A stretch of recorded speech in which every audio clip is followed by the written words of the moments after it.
Hello everyone, welcome back to my channel memories of Anha. ఇవాళ నేను మా అమ్మమ్మ వాళ్ళ ఊర్లో ఉన్నాను. ఇక్కడ బ్రహ్మోత్సవాలు జరుగుతున్నాయి. ఇక్కడ చాలా పవర్ఫుల్ టెంపుల్ అనమాట ఇది. సో నేను ఏ టెంపుల్కి వెళ్తున్నానో మీకు చూపిస్తాను అండ్ పూజారి గారిని అడుగుతాను ఆ బ్రహ్మోత్సవాలు ఎలా జరుగుతాయి అండ్ గుడి యొక్క డీటెయిల్స్ అన్ని అడిగి నేను మీకు చెప్తాను.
నేను ఇవాళ లక్ష్మీ చెన్నకేశ్వర స్వామి దేవాలయంలో ఉన్నాను. ఈ స్వామి చాలా పవర్ఫుల్ మా అమ్మమ్మ వాళ్ళ ఊర్లో. సో నేను ఈ గుడి యొక్క పూజారిని కొన్ని క్వశ్చన్స్ అడుగుతాను, గుడి గురించి తెలుసుకుంటాను. వాళ్ళు యాక్చువల్లీ వీడియో వద్దన్నారు, బట్ నేను రిక్వెస్ట్ చేసి మరి వాళ్ళని కొన్ని క్వశ్చన్స్ అడుగుతున్నాను నా సబ్స్క్రైబర్స్ కోసం.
నమస్కారం పంతులు గారు. నమస్కారం అమ్మా.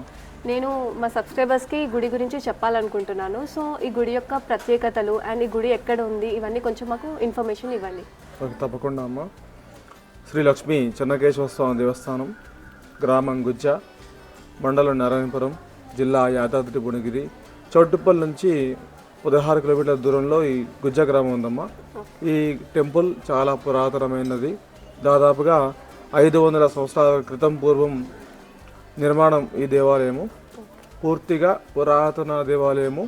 ఈ స్తంభాలు చూస్తే మీకు అర్థమవుతుంది దేవాలయం అనేది ఏ విధంగా నిర్మించబడిందో. పురాతనాలయం, చాలా పురాతనాలయం, చాలా మహిమాన్వితమైనటువంటి దేవాలయం ఈ దేవాలయం. శ్రీ లక్ష్మీ చెన్నకేశవ స్వామిగా భక్తులు కొలవడం జరుగుతుంది. ఇక్కడ స్వామివారు విష్ణుమూర్తి అంశగా ఉద్భవించడం జరిగింది.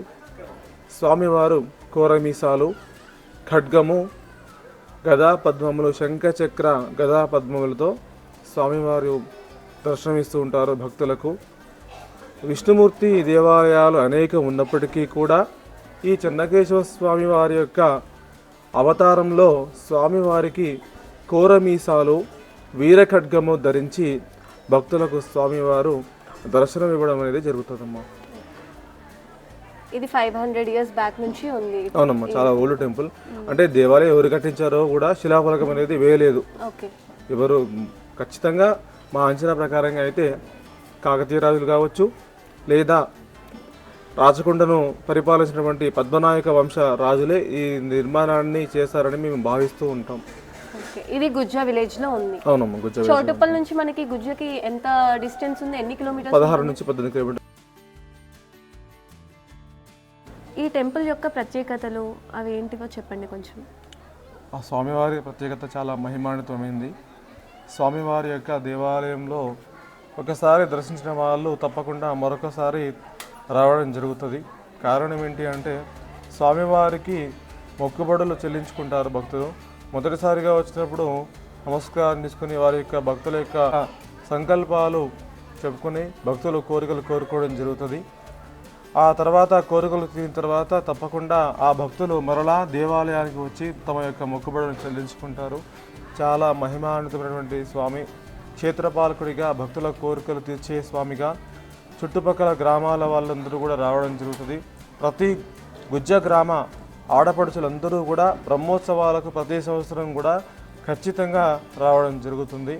చాలా మహిమాన్వితమైన క్షేత్రంగా, కోరిన వారికి కోరికలు తీర్చే స్వామిగా, ఉద్యోగస్తులకు ఉద్యోగము, అభ్యర్థులకు ఉద్యోగం కోసం చూసేవారికి ఉద్యోగము, వివాహం చేసుకోవాలనుకునే వాళ్ళకు వివాహాన్ని ప్రసాదించే స్వామిగా, సంతానాన్ని ప్రసాదించే స్వామిగా, సంతానం లేని వారు గరుడ ముద్దను తీసుకోవడం జరుగుతుంది, పోలు దారం వేసుకోవడం జరుగుతుంది. స్వామివారి యొక్క అనుగ్రహంతో తప్పకుండా ఆ జంటలకు సంతానం కలిగింది. అనేక మంది భక్తులు స్వామివారికి ఉయ్యాలలు సమర్పిస్తూ ఉంటారు. కూరమీసాలు, కన్నులు, స్వామివారికి వెండి నేత్రాలు, స్వామివారికి పుష్యమిట్టలు భక్తులు ఇతోధికంగా యథాశక్తిగా తప్పకుండా అందించడం అనేది జరుగుతూ ఉంటుంది. ప్రతి సంవత్సరం కూడా స్వామివారి కళ్యాణంలో సరాసరి మినిమంగా 4-5 పుష్యమిట్టలు మాత్రం భక్తులు తప్పకుండా స్వామివారికి సమర్పిస్తూ ఉంటారు. చాలా మహిమాన్విత క్షేత్రం. చాలా దూరం నుంచి కూడా స్వామివారి బ్రహ్మోత్సవాలకు అనేది రావడం జరుగుతుంది. బ్రహ్మాండంగా బ్రహ్మోత్సవాలను ఆలయ కమిటీ, గ్రామ ప్రజలు, గ్రామ పెద్దలంతా కూడా వైభవంగా 4 రోజుల కార్యక్రమాన్ని, బ్రహ్మోత్సవాలని నిర్వహించడం జరుగుతుంది. సో మీరు 4 రోజు మహోత్సవాలు జరుగుతాయన్నారు కదా, మొదటి రోజు ఏం చేస్తారు గుడిలో? మొదటి రోజు బ్రహ్మోత్సవాల్లో భాగంగా స్వామివారిని అలంకరించుకొని స్వామివారి యొక్క హోమం చేయడం జరుగుతుంది. అంతేకాకుండా పుట్ట బంగారు తీసుకురావడం జరుగుతుంది.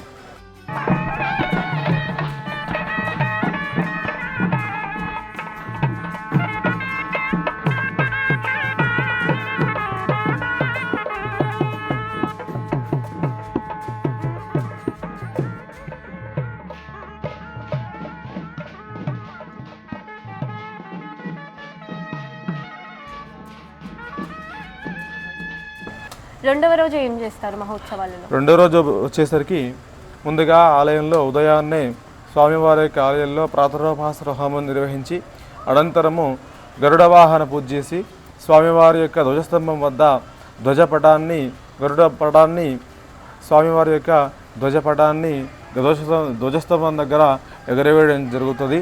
ఆ ధ్వజపటం వద్ద స్వామివారిని, గరుడ స్వామిని ఆవాహన చేసుకొని ఆ స్వామివారికి యథాశక్తిగా పూజ నిర్వహించి స్వామివారికి నివేదన చేసి గరుడ ముద్దను భక్తులకు పంచడం జరుగుతుంది. ఇక్కడ ప్రత్యేకత ఏమిటయా అంటే గరుడ ముద్దను ఎగరవేయడం జరుగుతుంది.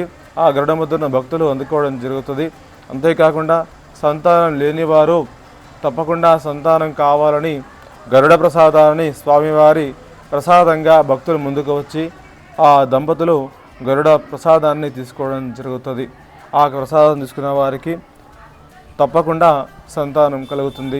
స్వామివారి యొక్క చాలా మహిమాన్వితమైనటువంటి ప్రసాదము గరుడ ప్రసాదం. పోటీపడి మరి ఈ గరుడ ప్రసాదాన్ని తీసుకోవడానికి భక్తులు ముందుకు రావడం జరుగుతుంది. గరుడ ప్రసాదం అనేసరికి నాకు గుర్తొచ్చింది, మేము సమ్మర్ హాలిడేస్లో మా అమ్మమ్మ వాళ్ళ ఇంటికి వస్తుండే ఇక్కడికి. ఆ గరుడ ప్రసాదాన్ని ఎగరవేస్తుంటే అందరు క్యాచెస్ పడతా ఉంటారు. అవును అవును. సో ఇక్కడ స్పెషాలిటీ అదనమాట. ఇట్లా వేస్తే అందరూ భక్తులందరూ చాలా మంది ఉంటారు, మొత్తం క్రౌడ్ అంతా ఉంటుంది. సో లక్కీ పీపుల్ అది క్యాచ్ చేస్తారనమాట గరుడ ప్రసాదాన్ని.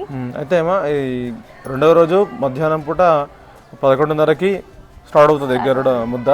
11:30 నుంచి 12-1 గంట వరకు మంచి ఎండ కొడుతున్నా సరే భక్తులు కదలకుండా గరుడ ప్రసాదం కోసం వేచి చూసి మరి గరుడ ప్రసాదాన్ని అందుకోవడం జరుగుతుంది. ఎండ సైతం లెక్కన చేయకుండా స్వామివారి గరుడ ప్రసాదానికి అందుకోవడానికి భక్తులు బాగా ఆసక్తి చూపుతారు. రెండవ రోజు ఉదయం పూట కార్యక్రమం గరుడ ముద్ద ఉంటుంది.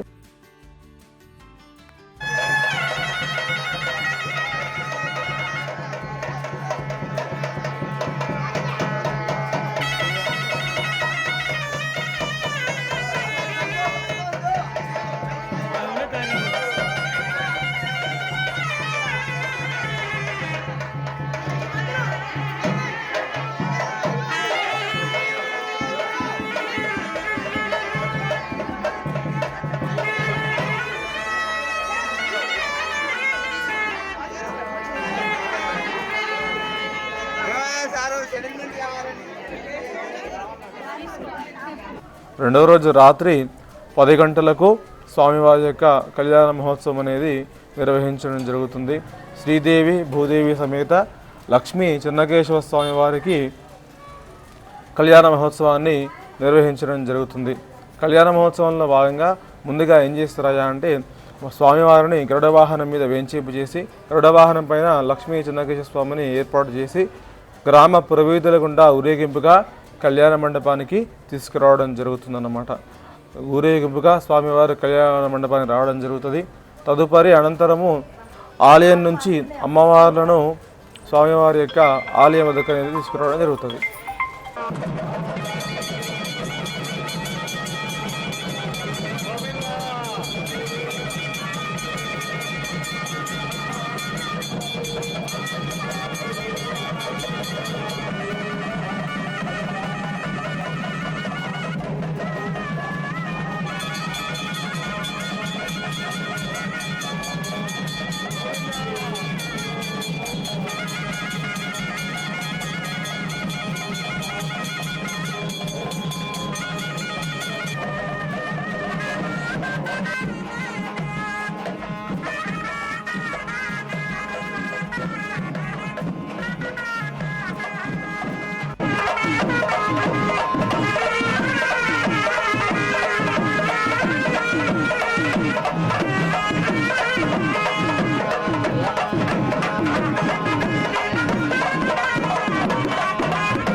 పూజారి గారు, 3వ రోజు బ్రహ్మోత్సవాల్లో ఏం చేస్తారు మీరు? 3వ రోజు బ్రహ్మోత్సవాల్లో కళ్యాణం అనంతరము 2వ రోజు రాత్రి కళ్యాణం అవుతుంది. 2వ రోజు తెల్లారి 3వ రోజున స్వామివారి యొక్క ఆలయంలో హోమం చేయడం జరుగుతుంది. హోమం అనంతరం బలిహరణం చేయడం జరుగుతుంది.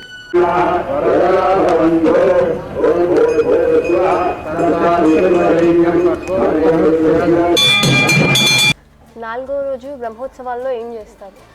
4వ రోజు బ్రహ్మోత్సవాల్లో ఉదయాన్నే తెల్లవారుజామున 5:15 స్వామివారి యొక్క రథోత్సవం కార్యక్రమం ఉంటుంది. ఉదయం 11 వరకు రథోత్సవం జరుగుతుంది. రథోత్సవం అనంతరం దేవాలయం వద్ద అన్నదాన కార్యక్రమం నిర్వహించడం జరుగుతుంది.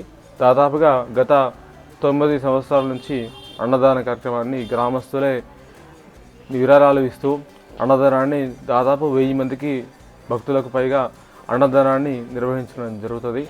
మహా అన్నదానంగా భక్తులు ఎవరి ఇష్టం వచ్చినంత వాళ్ళు యథాశక్తిగా విరాళాలు అన్నదానానికి విరివిగా ఇవ్వడం జరుగుతుంది. గ్రామ పెద్దలు, ఆలయ కమిటీ, అభివృద్ధి కమిటీ, భక్తులందరూ కూడా యథాశక్తిగా స్వామివారి యొక్క అన్నదానానికి విరాళాలు ప్రకటిస్తారు. ఉత్సాహంగా ముందుకు వచ్చి మరి అన్నదానానికి సహకరించడం జరుగుతుంది. వైభవంగా బ్రహ్మోత్సవాలు అనేవి చాలా వైభవంగా జరుగుతాయి. బ్రహ్మోత్సవాలకు ఇతర గ్రామాల నుండి కూడా పెద్ద ఎత్తున స్వామివారి బ్రహ్మోత్సవాల్లో పాల్గొంటారు. స్వామివారి యొక్క బ్రహ్మోత్సవాల్లో భాగంగా 11 గంటలకు అన్నదానం ప్రారంభమవుతుంది. అనంతరము స్వామివారి యొక్క బ్రహ్మోత్సవాల యొక్క పూర్ణాహుతి కార్యక్రమం ఉంటుంది. పూర్ణాహుతి కార్యక్రమం అనంతరం తర్వాత స్వామివారి చక్రస్నానం ఉంటుంది. చక్రస్నానం తర్వాత స్వామివారి యొక్క ఆలయంలో మధ్యాహ్నం వరకు ఈ కార్యక్రమాలు కొనసాగుతూనే ఉంటాయి. అనంతరము సాయంత్రం మళ్ళీ తిరిగి నాగవెల్లి కార్యక్రమాన్ని ఆలయంలో నిర్వహించడం జరుగుతుంది. నాగవెల్లి యొక్క అంతరార్థం ఏమిటయా అంటే మనకు పోలుదారం అనేది వేయడం జరుగుతుంది అన్నమాట. బ్రహ్మోత్సవాల్లో స్వామివారికి అమ్మవారికి పోలుదారం అనేది ధరింప చేయడం జరుగుతుంది. ఎవరికైతే సంతానం లేదో వారికి ఆ పోలుదారం వేయడం జరుగుతుంది. ఆ పోలుదారం వేసుకుంటే తప్పకుండా సంతానం లేని వారికి సంతానం కలుగుతుందని భక్తుల యొక్క ప్రగాఢ విశ్వాసం. ఆ యొక్క పోలుదారాన్ని భక్తులు తీసుకొని నమ్మకంతో స్వామివారి యొక్క పోలుదారం వేసుకోవడం జరుగుతుంది. స్వామివారి యొక్క అనుగ్రహంతో వారికి తప్పకుండా సంతానం కలుగుతుంది అని భక్తుల యొక్క ప్రగాఢ విశ్వాసం. తప్పకుండా కలిగినాయి. ఆ సందర్భాలు కూడా ఉన్నాయి. గరుడ ప్రసాదము పోలుదారం వేసుకున్న వారికి సంతానం చాలా మటుకు కలిగింది. చాలామంది భక్తులు తిరిగి వచ్చి స్వామివారి అనుగ్రహంతో మాకు సంతానం కలిగింది అని చెప్పేసి భక్తులే చెప్పడం జరుగుతుందన్నమాట. అంతటి విశిష్టమైనటువంటి దేవాలయం శ్రీ లక్ష్మీ చెన్నకేశవ స్వామివారి దేవస్థానం. స్వామివారి యొక్క బ్రహ్మోత్సవాలు నాగవెల్లి కార్యక్రమంతో ముగుస్తాయి. నాగవెల్లి అనంతరము ధ్వజపటం ఉద్వాసన ఉంటుంది. ఆ తర్వాత మూగబలి ఉంటుంది. స్వామివారి ఆలయం చుట్టూ 12 సార్లు 12 ప్రదక్షిణలు అనేవి భక్తులు చేయడం జరుగుతుంది అన్నమాట.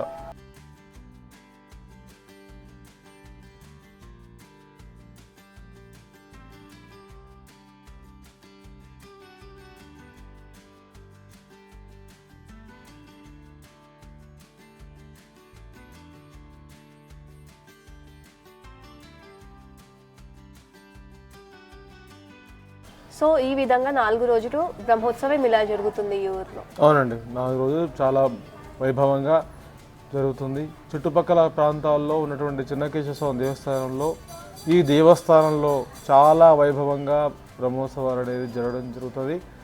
4 రోజుల బ్రహ్మోత్సవాలు వైభవంగా, బ్రహ్మాండంగా, అంగరంగ వైభవంగా ఈ బ్రహ్మోత్సవాలు అనేది నిర్వహించడం జరుగుతుంది. మీరు కూడా ఎప్పుడైనా వచ్చి ఈ టెంపుల్ని విజిట్ చేయండి. ఈ టెంపుల్ వచ్చేసి మనకి చౌటుప్పల్ దగ్గరలో ఒక 16 to 18 కిలోమీటర్స్ ఉంటుంది. గుజ్జా అనే విలేజ్లో ఉంటుంది. మీరు కూడా ఎప్పుడన్నా వచ్చి దర్శనం చేసుకోండి ఈ టెంపుల్లో. మనకి ఈ టెంపుల్ పక్కనే ఎల్లమ్మ టెంపుల్ కూడా ఉంది కదా, ఆ టెంపుల్ గురించి కూడా మాకు కొంచెం చెప్పండి. తప్పకుండా, అక్కడ టెంపుల్ ఉంది, టెంపుల్కి వెళ్ళి చూపిస్తాను మీకు. మీ డౌట్స్ అడగచ్చు. ఎక్కడ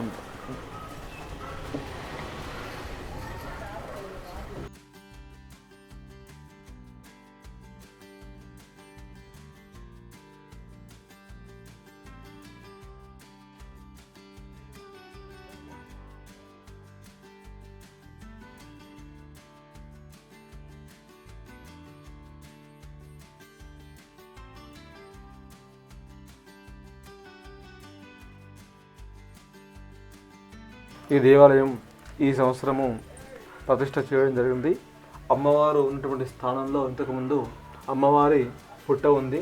పుట్ట స్థానంలోనే అమ్మవారిని ఈ సంవత్సరము ప్రతిష్ట చేయడం జరిగింది. మాండ్ర గ్రామ వాస్తవ్యులు గుండె రవి మహేశ్వరి దంపతులు ఆలయానికి నిర్మాణదాతలుగా ఉన్నారు. ఆ యొక్క దంపతులు అమ్మవారి ఆలయాన్ని నిర్మించి అమ్మవారికి సమర్పించడం జరిగింది.